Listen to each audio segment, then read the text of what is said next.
I'm Teresa Carraggio, and this is Third Paradigm. No one on my site, I think, doubts that we're being subjected to an international agenda of dispossession and depopulation, and weather manipulation is a major weapon. Today, I'm going to look at some of the most informative sites that I've found on Hurricane Helene, and also give some firsthand testimonies that were posted in the comments on my threads. I'll also look at the connection between homeowners insurance and these disasters. You would think that the first would be a check on the latter, since they're paying out and they have statistics to show this isn't normal. But the same thing could be said for health insurance and pandemics, and we know they're so cozily in bed together that you can't even distinguish them. I will also be looking at how, in my carrot system, what kind of policies I would propose once we get through this fire economy, finance, insurance, and real estate. When we come out on the other side, what are the kinds of things that you would want to see in your Commonwealth in order to enable people to help one another out? The Weather Mod Squad, and of course that's weather modification. The first one I posted on my Substack is from Ann Gibbons, the cartoonist who does Ann Can't Stand It. She has a wonderful cartoon that says yet another extreme weather event. You must not interfere, says FEMA, with our non-existent response. And that this makes you wonder the unprecedented devastation and displacement. Do some digging, connect a few facts, find out the lithium to grab, the land, the courts to mine, carbon credits to claim, and climate change to blame.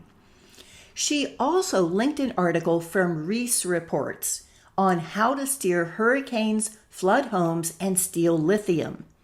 Greg Reese goes back to 1947 with Project Cirrus that dropped 180 pounds of dry ice in a hurricane that was heading out to sea, abruptly changing its direction and devastating Savannah, Georgia.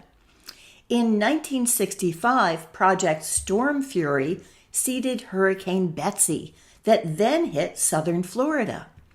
In 1975, the U.S. Secretary General admitted that we have technology to control hurricanes, volcanoes, and earthquakes. In 2012, Hurricane Sandy had weakened to a tropical storm before it abruptly turned towards New Jersey with renewed vigor, and I remember that one. Greg then links Hurricane Helene to the 6 million tons of lithium in Kings Mountain, North Carolina. Missing national aid and National Guards. Really Graceful has an on-the-ground report reposted by Mark Elsis of Earth Newspapers. It's called Appalachia After Hurricane Helene, What the Media Won't Tell You. This is an early assessment that was done September 29th. That's only 11 minutes and very well done. It puts together Biden's $8 billion of aid to Ukraine and $8.7 billion to Israel in the past month, with his statement that he's done as much as he can for victims of Helene.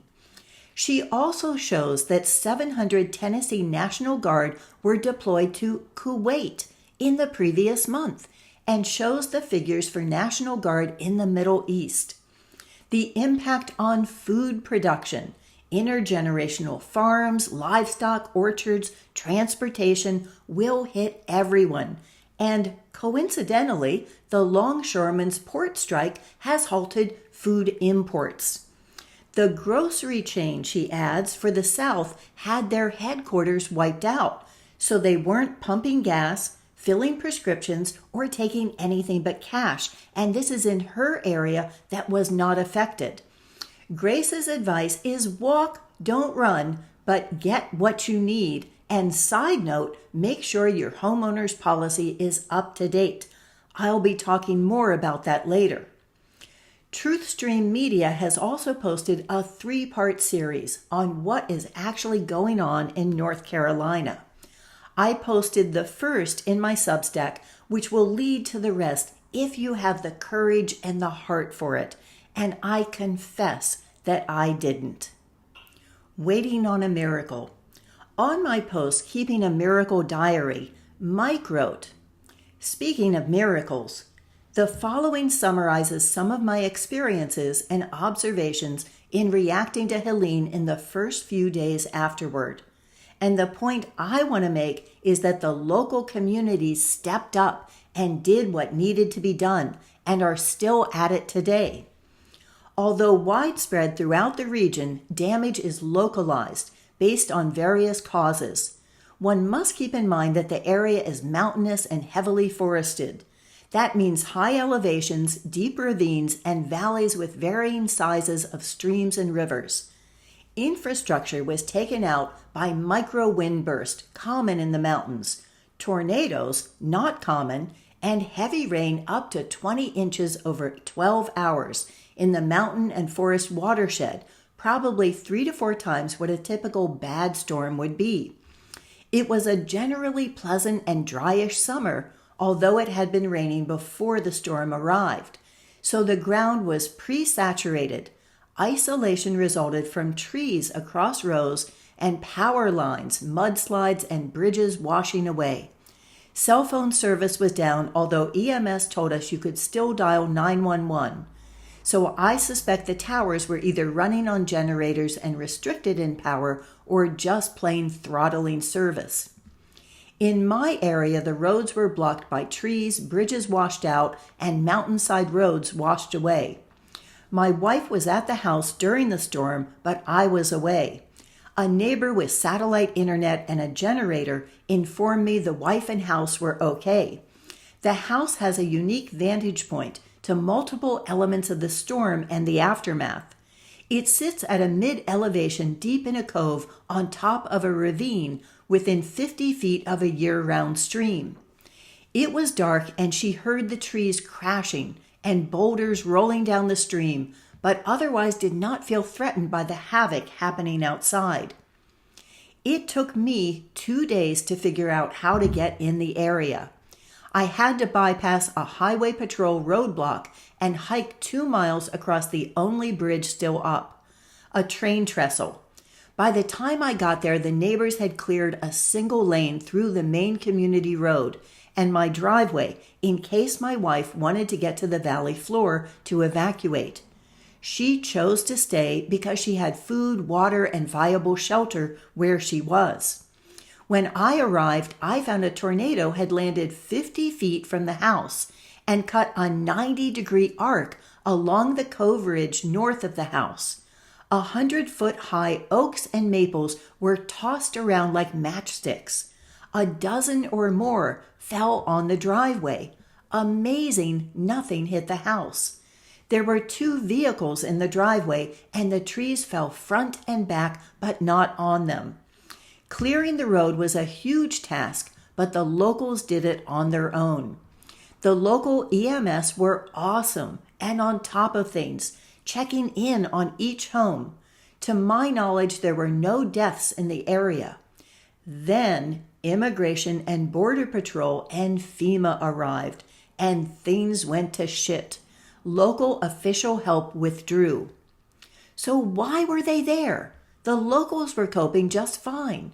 Fords were being constructed, chainsaws buzzing, water being distributed, quad-based evacs being offered, people helping people. When I went to retrieve my truck a few days later, I noticed many Border Patrol vehicles and military-looking agents in new blue uniforms riding around on new sport utility vehicles, but not many supplies in them. The National Guard had arrived in blackish, camouflaged vehicles, odd coloring I have never seen before. All National Guard personnel I saw were foreigners.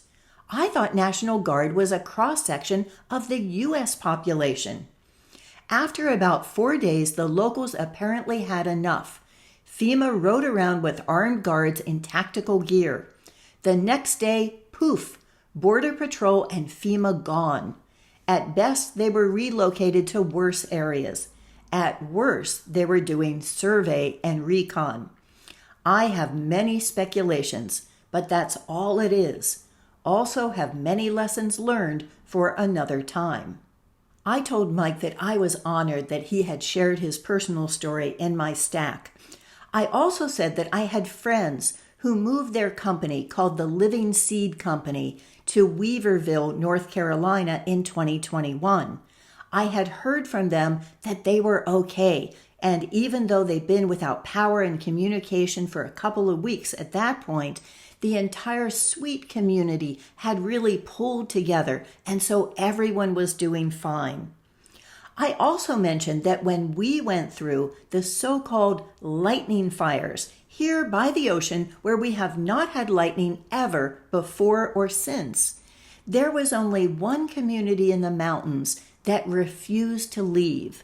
They pulled together and used their farm equipment to create a fire break. When they tried to force them to leave, they showed where they had a back exit and could get out if they needed to, and they fought it themselves. The women and the children left and evacuated, but the men stayed. I have neighbors who have a relationship with them, and so I had a flock of their chickens in my coop because I had an extra 300 square feet, and there were goats that were being kept a few doors away. So this is something where the community just pulled together, and they ended up being the only ones that kept their properties. Mike responded to that, saying, "You may use my story, but please emphasize the community response. The residents in the immediate community stepped up, although many are elderly. The local EMS was on the other side of the river, but they managed to get into the area using local earth-moving equipment. The power company, a co-op, did the impossible. New poles, reset wire, and we had power back last Tuesday night. And this was posted on the 11th. I would have figured weeks. Spotty self-service the next few days, but now better. I must admit, I really enjoyed the lack of phone and internet. Life moved at a different pace. I'm still trying to parse the government actions. Initially, they were pushing evacuation. The first day out, and our neighbors' water tanks were mysteriously drained. And the way they tried to restrict access to residents initially. The Border Patrol was totally uncalled for. Military-type guys riding around in new sports utility vehicles.